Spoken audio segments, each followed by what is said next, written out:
Class में हम लोग पढ़े थे लीनियर प्रोग्रामिंग प्रॉब्लम यानी एलपीपी। और ये एलपीपी तुम्हारा बोर्ड पॉइंट ऑफ व्यू से 5 मार्क्स के लिए इम्पोर्टेंट है। कितना मार्क्स के लिए? एक ही क्वेश्चन यहाँ से आने वाला है, वो भी 5 मार्क्स के लिए। तो इसको बढ़िया से करना बहुत ज्यादा जरूरी है। हम लोग फिर से आगे की तरफ मूव करते हैं, देखते हैं अगला प्रश्न किस तरह का रहने वाला है। ठीक है, देखते चलो, कहानी क्लियर होगा। जैसे क्वेश्चन के रूप में यहाँ पे कहा जाएगा, क्या कहा जाएगा? Solve the following LPT, solve the following LPT graphically, LPT graphically, solve the following LPT graphically,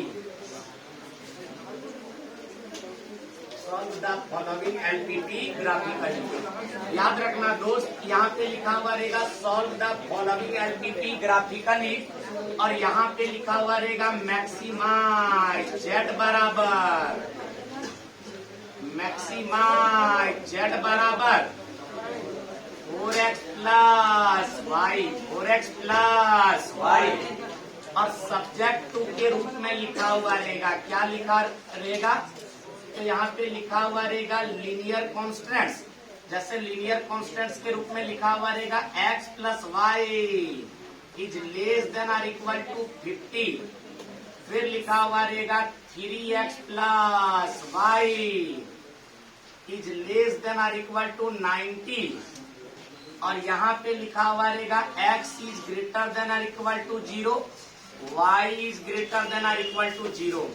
जब भी इस तरह का प्रश्न आए, ध्यान देना दोस्त, सबसे पहली बात बता देना चाहेंगे, इस तरह का प्रश्न तुम्हारा बोर्ड पॉइंट ऑफ व्यू से 5 मार्क्स के लिए इम्पोर्टेंट है। कितना मार्क्स के लिए? और एक वो सवाल यहाँ से कंफर्म आएगा, एक सवाल कंफर्म आएगा, तो इसको थोड़ा सा बढ़िया से करना बहुत जरूरी है। सबसे पहली बात, सवाल को थोड़ा सा समझेंगे, फिर हम लोग इसका सॉल्यूशन पे बात करेंगे। देखो क्वेश्चन में क्या कहा जा रहा है। तब क्वेश्चन में कहा जा रहा है solve the following LPT graphically, यानी दिए गए लीनियर प्रोग्रामिंग प्रॉब्लम को ग्राफीय विधि से हल करिए। कौन सा विधि से? अच्छा, जब भी इस तरह का लीनियर इक्वेशन को, जब भी इस तरह का एलपीटी का सवाल को ग्राफीय विधि से हल करने के लिए कहा जाए, हम सब हमेशा काम 5 स्टेप में करेंगे। क्या स्टेप में? हम स्टेप बाय स्टेप खंडित करके हम लोग इसका सॉल्यूशन को समझते हैं। क्या कोई दिक्कत है दोस्त? बता देना चाहेंगे भाई, रूल का स्टेप नंबर 1 क्या कहता है? तो रूल का स्टेप नंबर 1 कहता है सबसे पहले दिया गया कंप्लीट डेटा को लिखिए। क्या कोई दिक्कत है? यहाँ पर लिखेंगे गिवन, दिया गया है। क्या दिया गया है? तो मैक्सिमाइज जेड बराबर, ऑब्जेक्टिव फंक्शन दिया गया मैक्सिमाइज जेड बराबर 4x प्लस वाई। और फिर यहाँ पे सब्जेक्ट टू लीनियर कॉन्स्टेंट्स दिया गया है x plus y is less than or equal to 50। फिर लिखा हुआ 3x plus y is less than or equal to 90।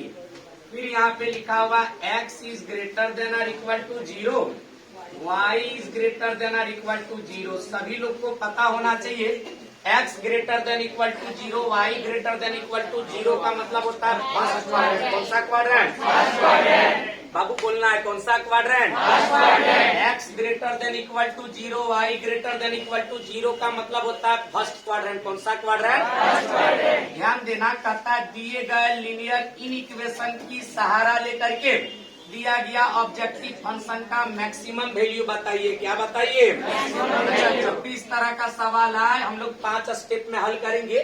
Step number 1 कहता है दिया गया कंप्लीट डेटा को लिखिए, और जो लीनियर इन इक्वेशन है उसको समीकरण मानिए। जैसे इसको इक्वेशन नंबर फर्स्ट मानेंगे और इसको इक्वेशन नंबर सेकेंड मानेंगे। क्या कोई दिक्कत है? अब क्या करना है, प्रत्येक लीनियर इन इक्वेशन के लिए पॉइंट निकालना है। क्या निकालना है? कैसे काम करना है? तो देखो, रूल का स्टेप नंबर 2 पे आते हैं। रूल का स्टेप नंबर 2 आता है, कहता है प्रत्येक लीनियर इन इक्वेशन के लिए पॉइंट निकालिए। क्या निकालिए? जैसे पहला लीनियर इन इक्वेशन के लिए काम करेंगे, यहाँ लिख देते हैं from linear inequation number first. पहला लीनियर इक्वेशन को इक्वेशन में कन्वर्ट करेंगे। x plus y less than का सिंबल को हटाएंगे, इक्वल टू 50 लिखेंगे। क्या कोई दिक्कत है? अब यहाँ पे बताओ, ये पहला इन इक्वेशन के लिए काम होगा, इधर हम लोग दूसरा लीनियर इन इक्वेशन के लिए काम करेंगे। लिखेंगे from linear inequation number second. यहाँ पे बताओ सेकेंड में क्या है, 3x प्लस वाई, यहाँ लेस देन का सिंबल हटा करके इक्वल टू 90 लिखेंगे। क्या कोई दिक्कत है? बाबू ये इस लीनियर इक्वेशन से पॉइंट निकालेंगे। कैसे? टेबल बना करके। भाई टेबल बनाते समय यह विशेष बात को ध्यान में रखना है कि एक तरफ हम x लिखेंगे और एक तरफ x का मान रखेंगे तो y मिलेगा, और y का मान रखने से x मिलेगा। जैसे x का मान यदि हम 0 रख दे, x का मान यदि हम x के जगह पे 0 तो ये कंप्लीट हिस्सा बनेगा 0, x के जगह पे 0 तो ये कंप्लीट हिस्सा बनेगा 0।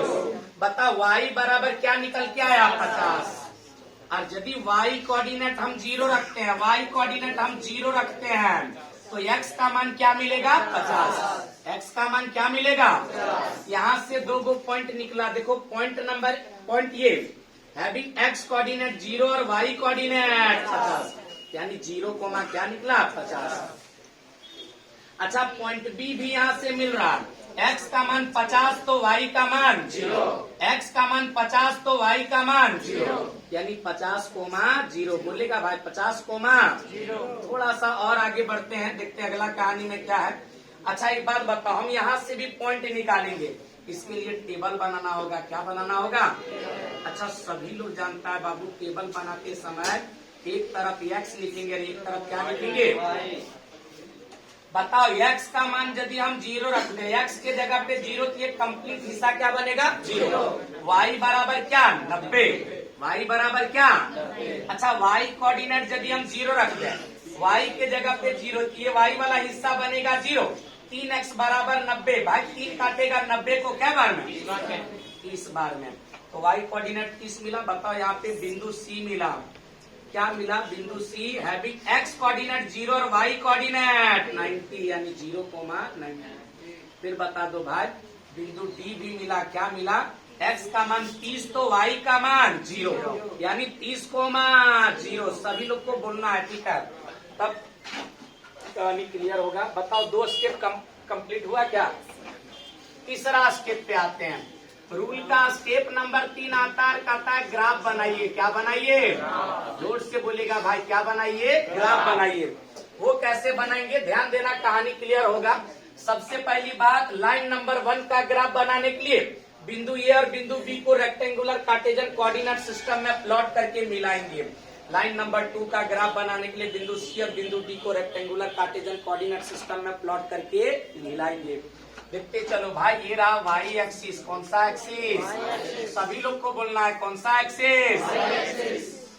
और ये रहा एक्स एक्सिस। कौन सा एक्सिस? भाई एक्स एक्सिस और वाई एक्सिस का मिलन स्थल ओरिजिन कहलाता है। क्या कहलाता है? बताओ, बिंदु ए और बिंदु बी को इस रेक्टेंगुलर कार्टेशियन कोऑर्डिनेट सिस्टम में प्लॉट करके मिलाएंगे तो लाइन नंबर 1 बनेगा।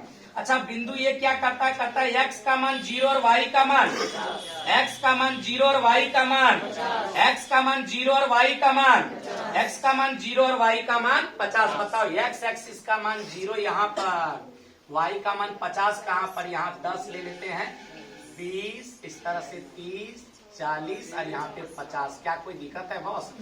यहाँ पे ये रहा बिंदु ए हैविंग कोऑर्डिनेट 0,50 बोलेगा 0, अच्छा। फिर बिंदु बी क्या करता है? बिंदु बी कहता है x का मान 50 और y का मान, x का मान 50 और y का मान 0, y एक्सिस का मान 0, x का मान 50 कहाँ, 10, 20, 30, 40, 50। ये रहा बिंदु P हैविंग कोऑर्डिनेट 50,0, 50,0। चलो आगे बढ़ते हैं। अब बिंदु ए और बिंदु बी को इस रेक्टेंगुलर कार्टेशियन कोऑर्डिनेट सिस्टम में मिलाने के बाद जो लाइन बन के रेडी हुआ, इसको कहेंगे line number first. Line number first. हमको लाइन नंबर सेकेंड का ग्राफ बनाना था भाई। लाइन नंबर सेकेंड का ग्राफ बनाने के लिए बिंदु सी और बिंदु डी को इस रेक्टेंगुलर कार्टेशियन कोऑर्डिनेट सिस्टम में प्लॉट करना होगा। क्या करना होगा? ध्यान देना दोस्त, कहानी क्लियर होगा। बिंदु सी कहता है x का मान 0 और y का मान, x का मान 0 और y का मान, बताओ x एक्सिस का मान 0, यहाँ पे y का मान 90 कहाँ, 10, 20, 30, 40, 50, 60, 70, 80, यहाँ 90 ऊपर होगा, एकदम एकदम ऊपर होगा 90, यहाँ रहा 90। क्या कोई दिक्कत है? ये रहा बिंदु, यहाँ पे लिख देते हैं बिंदु सी हैविंग x कोऑर्डिनेट 0 और y कोऑर्डिनेट 90।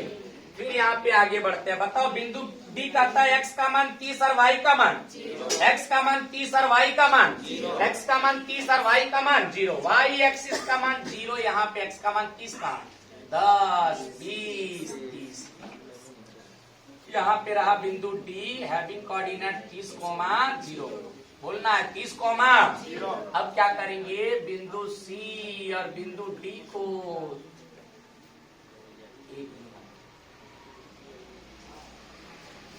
क्या करना? बिंदु सी और बिंदु डी को इस रेक्टेंगुलर कार्टेशियन कोऑर्डिनेट सिस्टम में मिला देना है। क्या कर देना है? ये जो लाइन बना ये कहलाएगा लाइन नंबर 2। लाइन नंबर 2, दोनों लाइन का ग्राफ बनाना है, दोनों लाइन का फिजिबल रीजन ढूंढना है। तो उसके लिए लाइन का इन इक्वेशन को देखेंगे।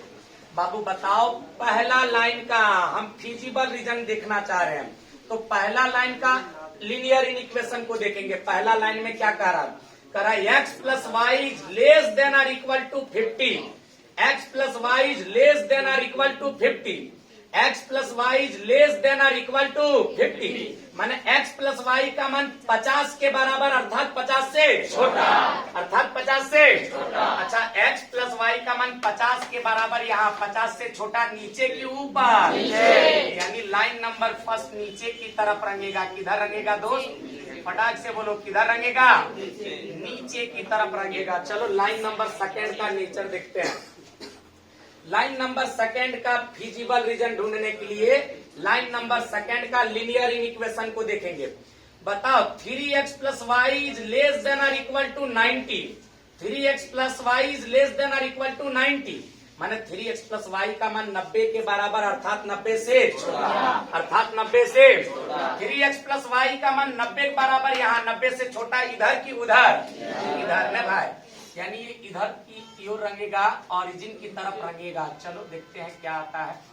बाबू कहता है वो रीजन जिसको दोनों लाइन रंगता हो कहलाता है फिजिबल रीजन अर्थात सॉल्यूशन। फिजिबल रीजन अर्थात बोलना है भाई, वो रीजन जिसको दोनों लाइन रंगता हो कहलाता है फिजिबल रीजन अर्थात सॉल्यूशन रीजन। फिजिबल रीजन अर्थात बताओ कौन सा रीजन है यहाँ पर जिसको दोनों लाइन रंग रहा है? इस क्षेत्र की बात करें तो इसको एक भी लाइन नहीं रंग रहा है। इस क्षेत्र की बात करें तो इसको लाइन 2 केवल रंग रहा है। इस क्षेत्र की बात करें तो इसको केवल लाइन 1 रंग रहा है। लेकिन इस क्षेत्र की बात करें, इस क्षेत्र की बात करें तो इसको लाइन 1 भी रंग रहा है और लाइन 2 भी रंग रहा है। लाइन 1 भी रंग रहा है और लाइन 2 भी रंग रहा है, इसलिए यही रीजन कहलाएगा फिजिबल रीजन अर्थात। इसको रंग देंगे, शेड कर देंगे। भाई तुम हमको एक बात बताओ, अच्छा ये रंगेगा लेकिन कहाँ तक? फर्स्ट क्वाड्रेंट के अंदर, फर्स्ट क्वाड्रेंट के, काहे की रिस्ट्रिक्शन यहाँ पे दे रखा है, x greater than equal to 0, y greater than equal to 0, माने कौन क्वाड्रेंट? First quadrant. इसलिए फर्स्ट क्वाड्रेंट के अंदर यहाँ पे रंग के दिखा दिए। क्या कोई दिक्कत है? अब क्या करना है, यहाँ पर देखना, ये जो सॉल्यूशन रीजन है, ये जो फिजिबल रीजन है, ये जो शेडेड रीजन है, ये वास्तव में कितना कॉर्नर पॉइंट से घिर रहा है? भाई कॉर्नर पॉइंट ए से घिर रहा है, कॉर्नर पॉइंट ओ से घिर रहा है, कॉर्नर पॉइंट डी से घिर रहा है, और कॉर्नर पॉइंट एक और यहाँ पे आएगा जिसका नाम नहीं है, रख देते हैं ई। क्या रख देते हैं? यानी कुल मिला करके यहाँ पे solution region, feasible region, shaded region, 4 गो कॉर्नर पॉइंट से घिर रहा है। कितना corner point? Corner point A, corner point O, corner point D और कॉर्नर पॉइंट ई। कहता है यदि किसी कॉर्नर पॉइंट का कोऑर्डिनेट नहीं पता हो, स्टेप नंबर 4 कहता है यदि किसी कॉर्नर पॉइंट का कोऑर्डिनेट नहीं पता हो तो उसका कोऑर्डिनेट को हम लोग पता करेंगे। कोऑर्डिनेट को क्या करेंगे? वो कैसे भाई? ध्यान देना, कहानी क्लियर होगा। बाबू बताओ, ए का कोऑर्डिनेट पता है, डी का कोऑर्डिनेट पता है, ओरिजिन का भी कोऑर्डिनेट पता है 0,0। हमको ई का कोऑर्डिनेट नहीं पता। ई का कोऑर्डिनेट, तो ई का कोऑर्डिनेट कैलकुलेट करेंगे स्टेप नंबर 4 के अंदर। स्टेप नंबर 4 के अंदर रूल का स्टेप नंबर 4 आता है, कहता है यदि किसी कॉर्नर पॉइंट का कोऑर्डिनेट नहीं पता हो तो उसका कोऑर्डिनेट को ज्ञात करिए। क्या करिए? यहाँ लिख देते हैं for calculation of E, for calculation of E, for calculation of E, for calculation of E. यानी बिंदु ई का कैलकुलेशन करेंगे, बिंदु ई का कोऑर्डिनेट ज्ञात करेंगे। देखते चलो, कहानी क्लियर होगा। ए का कैसे कैलकुलेट करेंगे बताओ? बिंदु ई किसके किसके टकराने से बना है? बिंदु ई किसके किसके टकराने से बना है? बिंदु ई किसके किसके टकराने से बना है? बिंदु ई लाइन 1 और लाइन 2 का इंटरसेक्टिंग पॉइंट है। लाइन 1 और लाइन 2 का प्रतिच्छेदी बिंदु है। चूंकि बिंदु ई लाइन 1 और लाइन 2 के टकराने से बना है, इसलिए लाइन 1 और लाइन 2 को हल करने से ई मिलेगा। क्या मिलेगा? यहाँ लिख देते हैं on solving, on solving line 1 and line 3, line 2, line 1 and line 2 we get line 1 तथा line 2 को हल करने से हमें प्राप्त होगी। क्या प्राप्त होगी? तुम यहाँ पे बताओ बाबू। लाइन 1 में क्या है? x plus y is equal to 50, x plus y is equal to, x plus y is equal to 50। और यहाँ पे दूसरा लाइन में दिया गया 3x plus y is equal to 90, 3x plus y is equal to 90। यहाँ से हमको क्या निकालना है? x और y निकालना है। क्या निकालना है? तो उसके लिए क्या करना होगा? साइन चेंज करना होगा। यहाँ प्लस का चिन्ह कर देंगे माइनस, प्लस का चिन्ह कर देंगे माइनस, प्लस का चिन्ह कर देंगे माइनस। हल करो।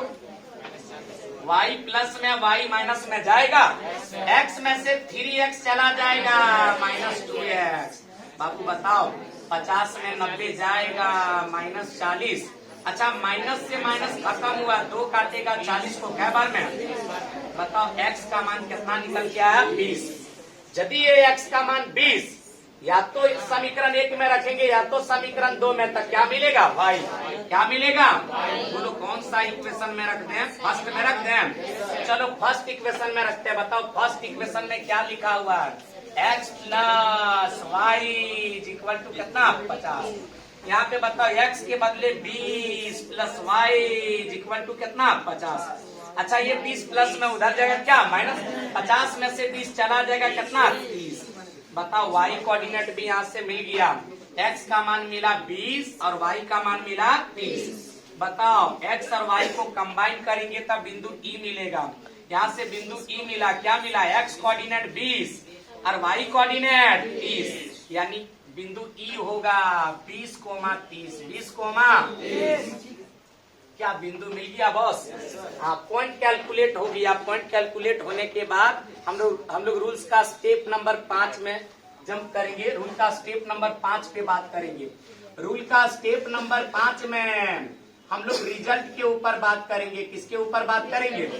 और रिजल्ट कैसे लिखेंगे देखते चलो, कहानी क्लियर होगा। अच्छा, फिगर में हम लोग कुछ देख पा रहे हैं। क्या देख पा रहे हैं? कोई बताएगा क्या? हम लोग देख पा रहे हैं कि जो फिजिबल रीजन है, सॉल्यूशन रीजन है, वो 4 गो कॉर्नर पॉइंट से घिर रहा है। कॉर्नर पॉइंट ये, कॉर्नर पॉइंट वो, कॉर्नर पॉइंट डी और कॉर्नर पॉइंट ई। इस बात को यहाँ पर लिख दें। क्या लिख देते हैं दोस्त? Clearly from above figure, clearly from above figure, clearly from above figure we see that, figure we see diet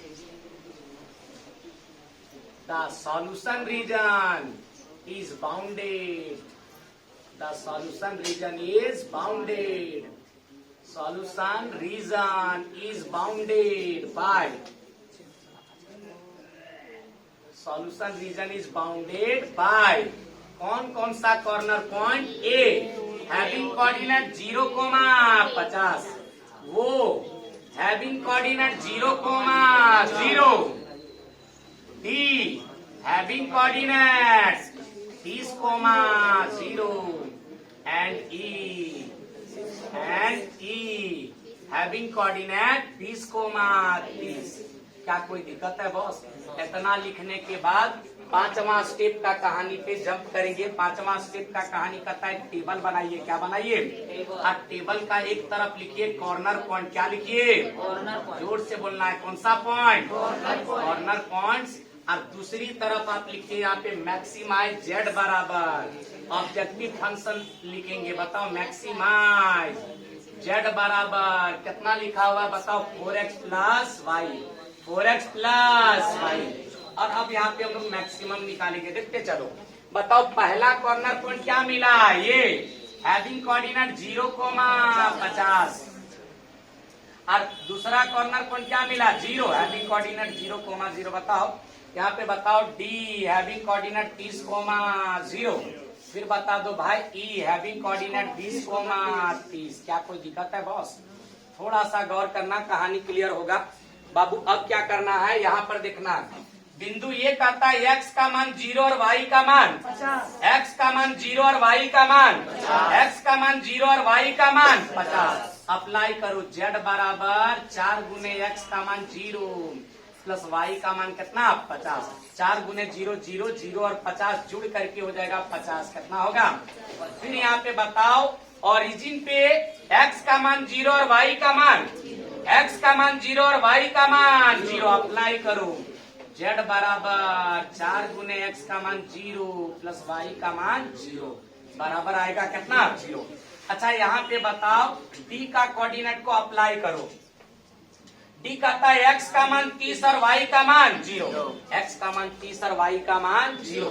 बाबू 4 गुने x का मान 30 और y का मान कितना? 0। 30 चौके 20, 120 में 0 जुड़ेगा 120। अच्छा बिंदु ई कहता है x का मान 20 और y का मान 30। 4 गुने बताओ 4 गुने x का मान 20 प्लस y का मान कितना? 30। अच्छा 20 चौके 80 और 30 जोड़ेगा तो 100 कितना? 10। यहाँ पे बताओ ये चारों वैल्यू में मैक्सिमम कौन? मैक्सिमम कौन? मैक्सिमम 120। इसलिए मैक्सिमम z बराबर 120 कितना होगा? अब कौन सा पॉइंट पे निकल के आया? डी पर हैविंग कोऑर्डिनेट 20, 0। क्या कोई दिक्कत है बॉस? ये इसका आंसर होगा। इतना काम यदि कर लेता है तो यहाँ से तुमको मिलेगा 5 मार्क्स। कितना मार्क्स? 5। तो उम्मीद करते हैं समझ में आया होगा। हम अगला